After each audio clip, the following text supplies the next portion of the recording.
Hi there guys, Francis Gray here, and today I've got a new model review for you all. This is Christopher Lee from his Dracula role from the film Dracula A.D. 1972. It's 1:6 scale resin and was produced by a company called Alternative Images Productions and was sculpted by Mr. Brian Maguire. I enjoyed working on this one and putting this together, but at no means least would I say this was a great kit.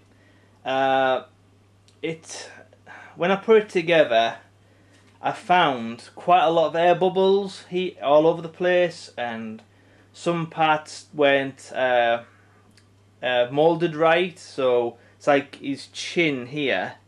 There was a big air bubble there, so I had to re-sculpt part of that of his chin with Abe's epoxy modelling clay.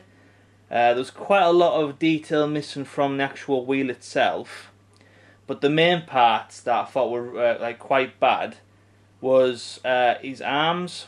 Now they look a lot better now because I had to sculpt over with Abe's epoxy and re-sculpt the whole sleeve.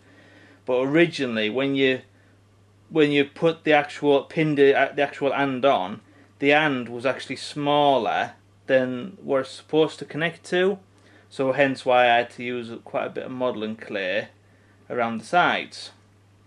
So you can't tell now, but yeah, to say it was an original model kit, I thought that was kind of a bit bad on the moulder's part. But if you're a fan of Christopher Lee or Dracula and you have got modelling skills, I'd suggest go for it. It is a nice model once built. Lovely detail in some parts, like all the bits of carriage wheel for like the nuts and bolts and stuff like that. The original base it came with, I wasn't a fan of. It was just very thin and plain, and it was just supposed to be grass. But the problem is there was nowhere for his feet to connect to, so you just have to stand him on there. You could pin him, but the base was like wafer thin, so the slightest little knock and you would probably just break the base. So yeah.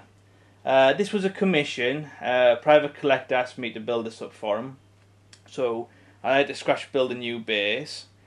I added all the grass and moss and all the leaf effect to go more with the actual scene from the film. But the original base I didn't think was worth using. It just looked like it was dead flimsy and would break it easy. So yeah, I'm glad I've worked on this one. I've put a lot of hours into making them look presentable.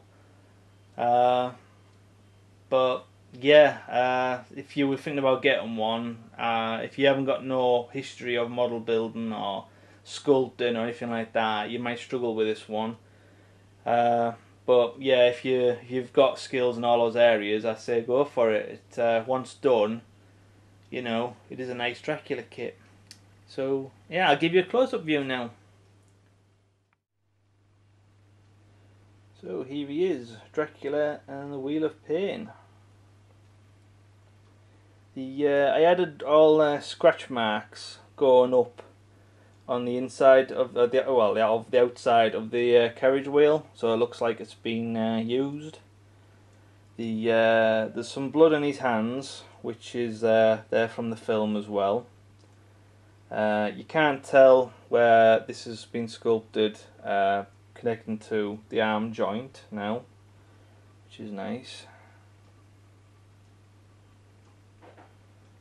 So yeah, nice leaf effect on the base there, and nice shiny shoes, which he was known for. Might have been a monster, but he was very presentable. So yeah.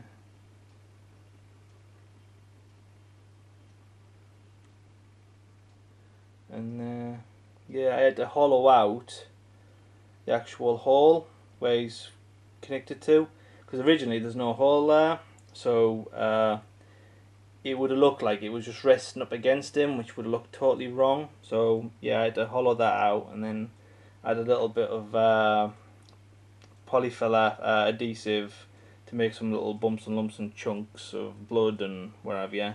So it looks like a proper impalement rather than just standing up there. So yeah, once finished, a nice model, makes a nice display, but not the best kit to put together, unfortunately. Hope you enjoyed this review.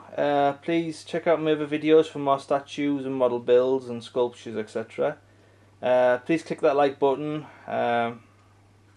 Please like, subscribe and all that jazz, and see you next time. Thank you very much. Goodbye.